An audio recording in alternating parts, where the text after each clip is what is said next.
Holla holla. Thanks for tuning in to Soft Ice Radio. Today for their first in-person interviews is Baldemar and Werito, discussing their newly formed group.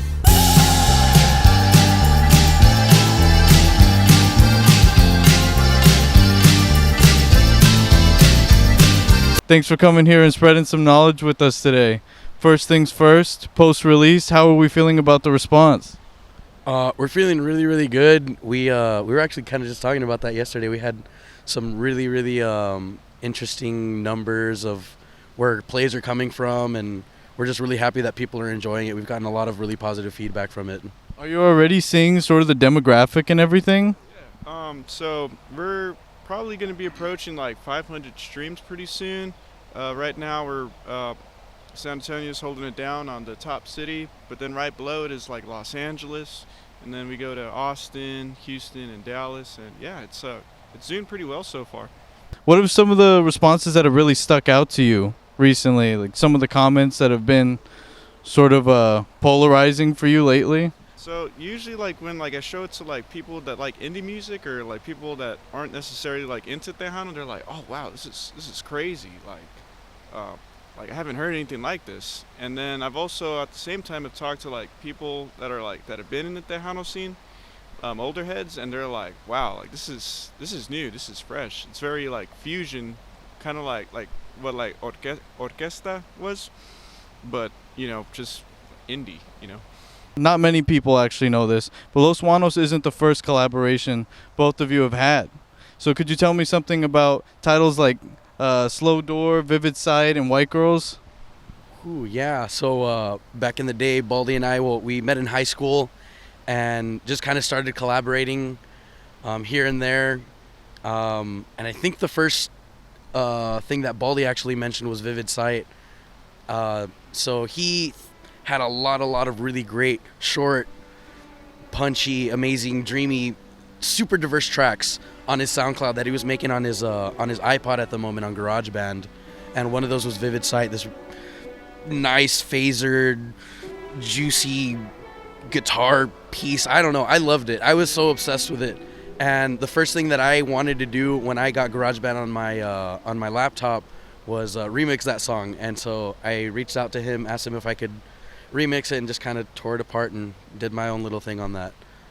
Nice. And what do we think about titles like Slow Door? Because that was what, another year after those releases? What, it was about 6 years ago, right? Yeah. So Slow Door, that was one that I had like written like the guitar part, the bass, pretty much like all the backing tracks to it, but I didn't really know what to do with it, like melody wise or like even lyric wise. Then I showed it to Miguel, and Miguel was like, I know exactly what to do, and then he just sent me like the most like beautiful like set of like lyrics. It was like very like just really honest and like sincere, and then it just had like super awesome like harmonies and stuff, and I was blown away. We still play it live to this day. Yeah. No, I've been able to hear it live, and it does start off right off the bat, both of you doing harmonies. So you could tell that was a major collaborative effort. You feel both of your energies in that track. And it's really cool because those sort of collaborations eventually evolve and set up what we have now. And what are some of those big gradual changes that led to Los Juanos? I think one thing that really led to that was there's a lot of factors, but I think the two biggest ones would probably be just kind of Baldemar's success that he's had here in San Antonio. I left for 2 years, and I wasn't here in San Antonio for a while. And when I came back, it was kind of like this dude was just like the king of the DIY scene. Yeah. And I mean, very well deserved in many aspects. So just kind of seeing the progress and the great things that he was doing here was really inspiring to me, and really inspired me when I came back to San Antonio to get back into my music. And I started putting out some stuff, and that natural magnetism, I guess, that we have to want to work with each other just started doing its thing. Yeah, that's so awesome. And for you too, same question. What sort of evolutions did you notice that led back to your recollaboration? Well, definitely with just me like knowing that Miguel has like a really huge background like in Spanish music, especially mariachi. I was just like, there's like no way like that I can start a Tejano project and not like work with Miguel. Like it makes sense. But yeah. That's so great. I think it's safe to say both of you have had major influences just from each other, working with each other creatively. You bounce off each other. What sort of music has really stuck out to you from other artists that have inspired the music for Los Juanos? Wow. Well, obviously we have a lot of Tejano influence. I come from like a lineage, I guess you could say, of Tejano musicians. My uncles, my mom, all played Tejano music and did that thing in the 90s. So that's always kind of been a very constant factor in my life and in my musical upbringing. But just also just the natural progression of finding things interesting and wanting to take them in new directions. So, I mean, those influences come from everywhere. They come from right here in San Antonio. They come from psychedelic music. They come from rock. They come from rock en español. They come from the corrido tumbao kind of movement that's going on right now. It's coming from everywhere. Well, definitely a lot of Steve Jordan, Bobby Naranjo, and then like a lot of like the Mexican norteño bands that kind of, they were like on a psychedelic, almost like surf kind of sound, but they were playing like corridos, like Los Muecas and La Mira. I really liked them a lot. But one thing that I wanted to touch on, like a slight minor influence, would probably be like pop music from like Janae, but then also like that whisper singing that you get from like Coco and Claire. Wait, Coco and Claire, right? Yeah. I really love like just like the whisper singing that they got, and I definitely am incorporating that into like a lot of the songs that we're going to be working on in the future. And then also you hear a lot of that in Cien Novias, so half of the lyrics are like whispered. Yeah, no, definitely noticed that for sure. And then also, regarding the subject matter of Cien Novias, 100 Girlfriends, right?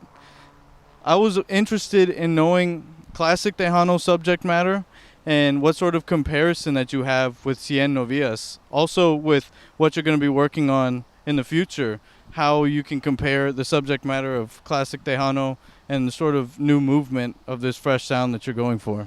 I think Baldy's got this one pretty good. He yeah. So I guess like the comparison that like the similarities with subject matter in that song and like a lot of like old Tejano is the obsession with like music, except a lot of old Tejano music, it can almost be hostile to like women, which kind of don't like. I love women. And you got to be nice to them, you know, like. And with Cien Novias, that one is just mostly like about, it's just like it's like I have a lover, and through her like diversity and range and like style and choices of wigs, it's like she's 100 girlfriends, you know. Yeah. And so that's what that song is about. Something we have kind of talked about is just kind of like, I guess, the dichotomy of a lot of like the subject matter of old school music, whatever it might be. You know, Tejano was I guess no different. It was a product of its time. So we definitely want to bring it, I guess, into a modern, more progressive mindset, being more inclusive of anything and everybody. We're talking about, you know, writing more queer inclusive music. We're talking about writing more just fun stuff. Baldy, I think we touched on this last time. Baldy recently put Pushing Carts out, which is, you know, a really, you know, very forward song on a lot of things. Yeah. So. No, for sure. That subject matter, I think it can be extremely diverse. I mean, you both have a lot of stories to tell, but also for the music itself, what sort of experimentation can we look forward to seeing? Definitely just we want to like incorporate like a lot of like the modern like chill wave stuff and like psychedelia. Like we want to incorporate more of that. I noticed that like with a lot of like conjunto, like especially when they like play live, it's usually like a I don't want to say dry, but there's no reverb. Like they don't really play with reverb or like echo, and that's definitely something that I want to do. It's just like really like space out like the music, just make it like just throw it out there, you know, like make it super just drenched and wet, not too much, but you know, it's just enough to kind of like that you notice it and you're like, wow, this isn't like the usual like, you know, like textures that you get. No, yeah, it's atmospheric. Yeah. It's very atmospheric. It almost feels like a hall too. You get a lot of those vibes, but you get hit with the indie right off the bat with like that echo. It's like very King Gizzard, you know, just right in your face, that echo, that resonance. everything. It really plays in super nice.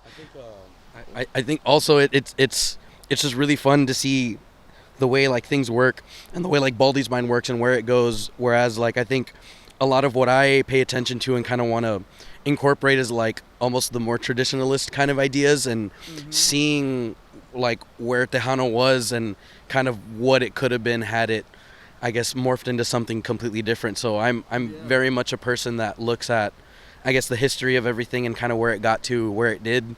And at least right now, one thing that I'm really playing a lot is just like rhythms and accents, where they come in, because Tejano was really rich music and honestly was very jazz inspired at the time that it was coming out and doing its thing. And so I think if anything, we're just really adding more of the flavor that they were trying to put it back in the day, but just bringing into this modern setting. Oh, super cool. Also, you've experimented with your own music, merging a lot of genres as well. I think both of you could contribute some very unique aspects. I was asking you earlier about sampling. Thinking about any samples for Los Juanos, any musical samples, or maybe another interview type sample, something to really just add some more layers to the songs. Yeah, I'm definitely open to it. I'm a big fan of people that sample well. Kind of been on a really big Dilla and Kanye and what's his name, Timbaland kind of phase as well. But doing that with Tejano is obviously something extremely different, and where it's a direction that we would like to go. Yeah, and I think it's definitely one you could pull off. Anything to add on that aspect, Baldemar? Well, I don't do too much sampling in my work, so whatever samples you hear are probably going to come from Miguel. But I'm open to it. Whatever the song might call for, let's do it. What sort of vision do we have that we really want to manifest for Los Juanos?